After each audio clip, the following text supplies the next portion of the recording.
And we should now be joined by Dave McLaughlin of Clean Ocean Access. Good evening, Dave. Dave, can you hear me? Hello, Chairperson Hoyer. Thank you for the opportunity to address the Senate Committee of Environment and Agriculture. My name is Dave McLaughlin, and I'm the Executive Director of Clean Ocean Access, a local environmental organization based in Middletown, Rhode Island.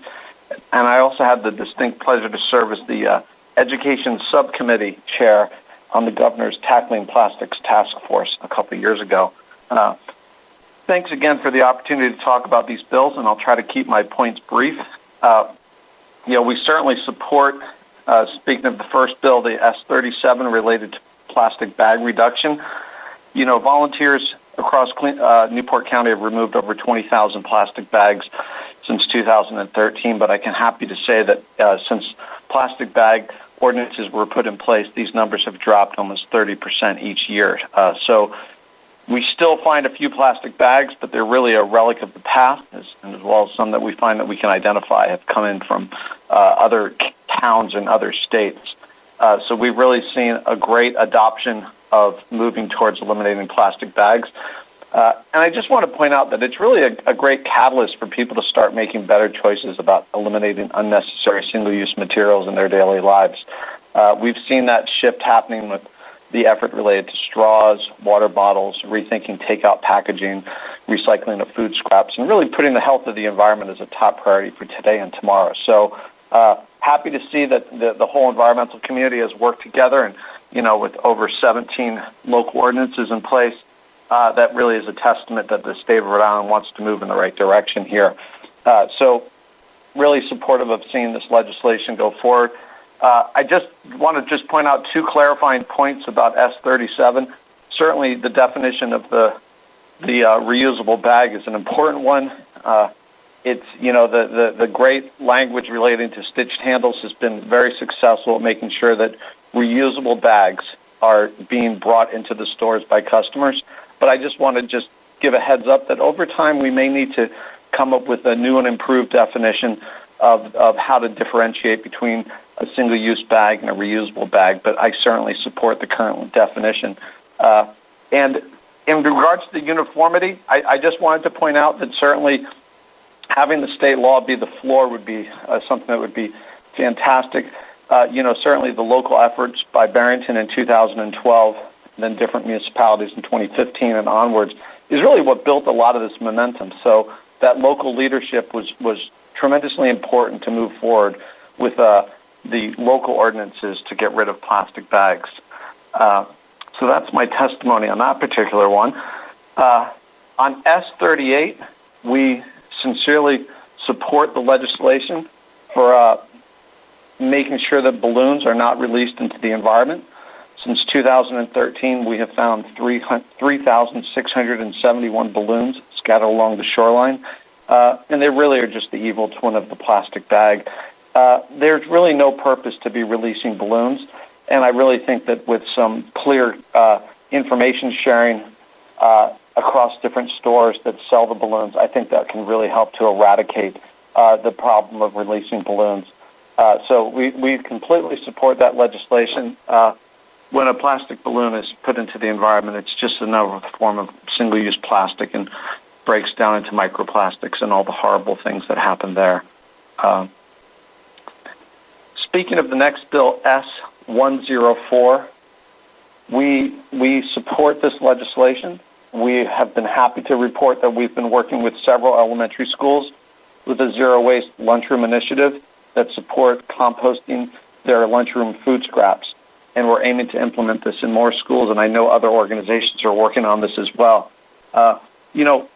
Composting of your food scraps, recycling responsible, these are behavior changes, and when we really instill them as important values as part of the education system, it's really going to transform the thinking of everyone so that we move away from single-use products. We move towards durable, reusable materials, and we think about circular economies and extended producer responsibilities.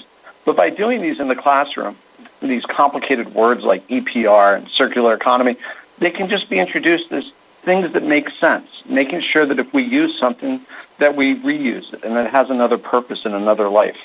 So we certainly support this legislation. I want to point out, of course, leftover food that is edible, that should be donated to Feed Humans. And there are great programs out there to help make that happen. So that's definitely something that we support. But obviously the food that cannot go to human consumption should be composted. And I just want to point out that by composting food scraps, certainly at the schools as well as in your homes, it creates a very valuable soil amendment that can increase agricultural yield. It addresses stormwater issues. But on the agricultural front, that really means that we can actually grow more food, healthier food, and that means that we can then source that food for our schools. So when we put the demand in place to source local foods, but we also put in the requirement to compost food scraps, we're really creating jobs because that's going to create more of an economic activity locally for the state of Rhode Island. So a healthy environment and a healthy economy really go side by side when these things come to play. So we definitely want to support that, and I just want to point out that this bill is far-reaching with the composting and the recycling. All of these activities are very important for the fate of our landfill, which is expected to fill up as soon as 2034 or as late as 2040, whichever day it is.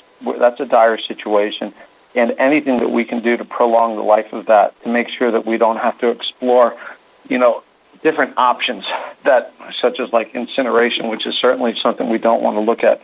So these are definitely great legislation for S104, and we appreciate it being introduced so early in this session and moving it forward. S155 for single-use plastic straws. Since 2013, the volunteers at Clean Ocean Access have found 16,998 straws. That does include some stirs. We certainly believe that straws upon request is a much better choice for the environment as well as for the customer base.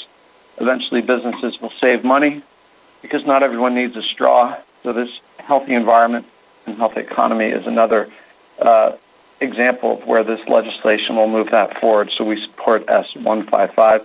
And lastly, for S218, again, just repeating a statistic from before, we have found over 20,000 single-use plastic bags in the environment. That's a big problem. So obviously, purchasing and using reusable bags is an important step.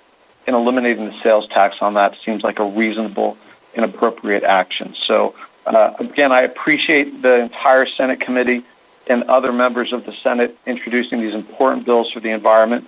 It's been a process to get to this point, and I'm really pleased to see everyone aligned and supportive of going in this direction. And I just want to offer, on behalf of Clean Ocean Access, our availability and our assistance to do anything from an education and outreach point of view. And I'd be happy to address any questions from the committee.